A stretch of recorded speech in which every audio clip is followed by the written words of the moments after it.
ભાજપના સુપડા સાફ થઈ જવાના હે બધે।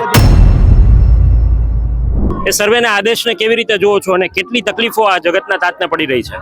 આમાં સર્વે કરવાનું જ ન હોય। સરકારને ખબર છે કે 8 દીથી સતત એક ધારો જો વરસાદ પડતો હોય અને 10 થી 15 ઇંચ વરસાદ પડેલો હોય, આમાં સર્વે કરવાની વસ્તુ ચાશે। સેટેલાઇટથી જો સર્વે કરી નાખતા હોય, મગફળીનું રજીસ્ટર કરાવ્યું હોય, ત્યારે કેટલા ખેડૂતને કાઢી નાખે છે। તો ત્યારે એમને તાત્કાલિક કરી લેવું, પણ આ તો ખેડૂતને કંઈ દેવાની વસ્તુ નથી। આ તો ખેડૂતો માટે ખાલી લોલીપોક જ છે।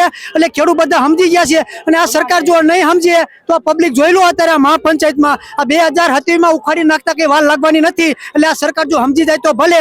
અને તમે વિચાર તો કરો, પંજાબ સરકારે 1 હેક્ટર દીઠ 50,000 રૂપિયાની સહાય કરી હતી, તો આ સરકાર 30 વર્ષથી ગુજરાતમાં છે, તો આમને શું પેટમાં દુખે?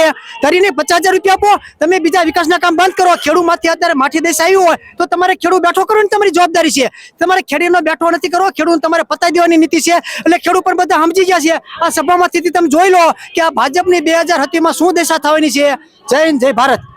તમે કહ્યું કે 2027ની અંદર શું પરિણામ આવે તે આ સંખ્યા જોઈને ક્યાંક નક્કી થશે, પરંતુ છેલ્લા 30 વર્ષથી એકતું શાસન ભારતીય જનતા પાર્ટીને આ જ લોકોએ, જે અત્યારે લોકો અહીંયા બોલી રહ્યા છે, એ ચૂંટીને મોકલ્યા છે। તો તમને લાગે છે કે અત્યાર સુધી કોંગ્રેસ એ વિકલ્પ તરીકે હતી, પરંતુ હવે આમ આદમી પાર્ટી ઉભરી છે। કોંગ્રેસ પણ દાવો કરે છે કે અમે પણ ખેડૂતોના મુદ્દે સંવેદના દાખવી રહ્યા છીએ। તમને વધુ મજબૂત વિકલ્પ 2027 માટે કોણ લાગે છે? કોંગ્રેસમાં કંઈ અત્યારે દમ જ નથી, કોંગ્રેસ વાળા કંઈ કરવા નથી। કોંગ્રેસ વાળા ખાલી ટાઈફા જ કરે છે।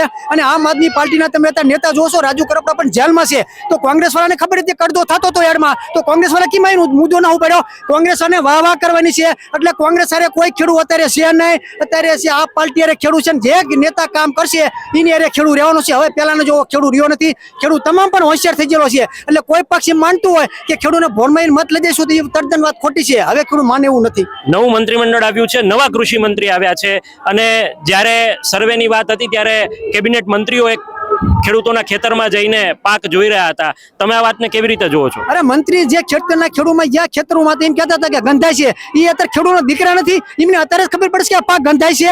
પાક તો જેલમાં તેદુનો પાક ગંધાય જ છે।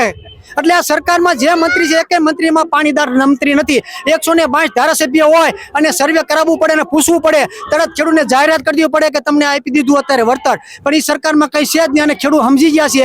આ તમામ બધો લોલીપોક છે, એટલે લોલીપોક ખેડૂત શીખવાડવાના નથી। પરિવર્તન આવશે એવું લાગે છે? જરૂર આવવાની છે। જિલ્લા પંચાયતના તાલુકાની ચૂંટણી તમે જોઈજો, ભાજપના સુપડા સાફ થઈ જવાના હે બધે।